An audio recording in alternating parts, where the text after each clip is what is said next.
Good morning, all. It is now right at 3 a.m. Central Time. We are at the Walmart in Mountain Home, Idaho. Already taken Alizé out for a little walk that I take during our little 30-minute break. And now I'm about to go in the store and get some stuff. So we will see how things go. Hopefully the store is open. A lot of them aren't open this time of night, even if they're super centers, so I'll find out. It looks like it is, but guess we'll find out. All right, Allie, this is just for you. The other day, you ended up having to go the wrong way on the interstate to hit a rest area. I know I'm not female. However, my co-driver is. And right at 20 years of doing this, I learned some things. So I'm going to show you something in case of emergency, no rest areas available. You get down in southern Texas, you go for hundreds of miles with no place to pull over. Or no place with a restroom. So I'm going to show you something now. These 1 gallon plastic containers, $3 for them. Got a nice big mouth on them. Easy aim. And if you end up in a situation where you really have to stop, but you can't, pull over on the ramp, pull over on the shoulder, you can take care of your business and keep on going. That way you don't have to go in the wrong direction or fight for places, things like that. Just an emergency kind of thing. Okay, it's a little dark and it's quite noisy out here.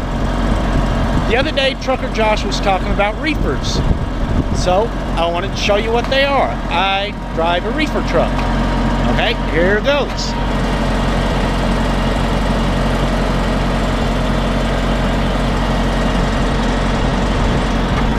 That's a reefer truck. Now, when you come up behind a reefer truck, they're actually relatively easy to spot. Okay, if you're beside one, if you can't see the front, it's hard to see right there, but there is a fuel tank there. And from the rear, there's a great big old tattletale that lets you know it's a reefer truck. Right here, this extra door. If it's got that door on it, it's usually a reefer. That's so we can inspect our load, check the temperature, stuff like that. And as soon as I get back inside, I'll explain to Josh why sometimes we run stop and sometimes we run continuous. Okay, Josh. The reason sometimes we put it in run stop mode and sometimes we have it on continuous mode, different products require different setups. If we can do it on run stop, which is usually something that is either protection from freezing or something that is kept frozen rock solid, we don't want to waste fuel. I mean, that's a lot of money that thing burns up. On continuous mode, it uses 50 gallons a day. And as you know, that's a lot of money. Now, sometimes when we're hauling something like produce, needs to be kept just above freezing. That we run on continuous. The reason for that is on run stop mode, the cooling unit puts out maximum cold. That's 20 degrees below zero.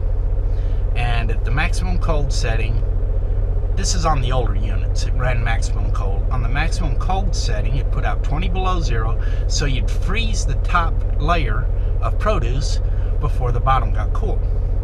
The newer units run real close to actual temperature setting, but still, the way they do it, it would still cause freezing of the top layer. So continuous is something that you don't have to worry about protecting as much. You just got to maintain temperature. Continuous mode is something that needs to be protected from the unit itself and kept at a certain temperature.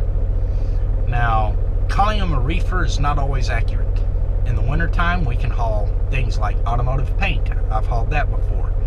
That is a protect from freezing item.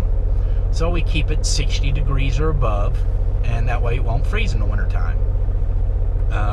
You'd really hate it if you went off and bought a new Cadillac and the paint got frozen, and a month after you buy it, all the paint flakes off. You know, not a good thing. So there's a lot more to it than just refrigerated carriers. And I hope that provided a little bit of education, and hopefully you understand why we have the different settings on the reefer units. Thanks.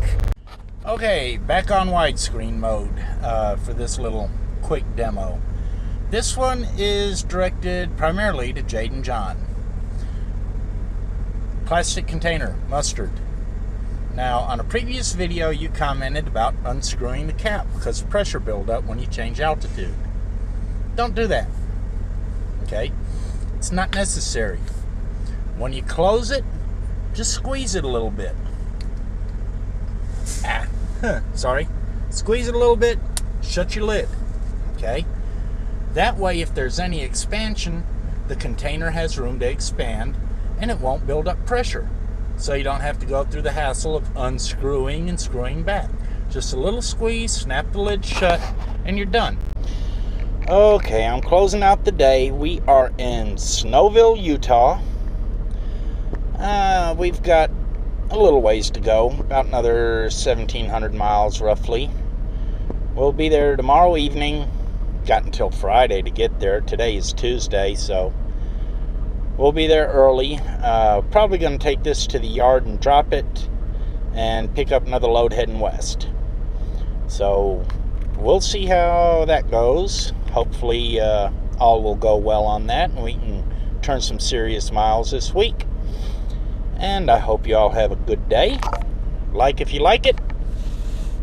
Don't if you don't. And I will see you later.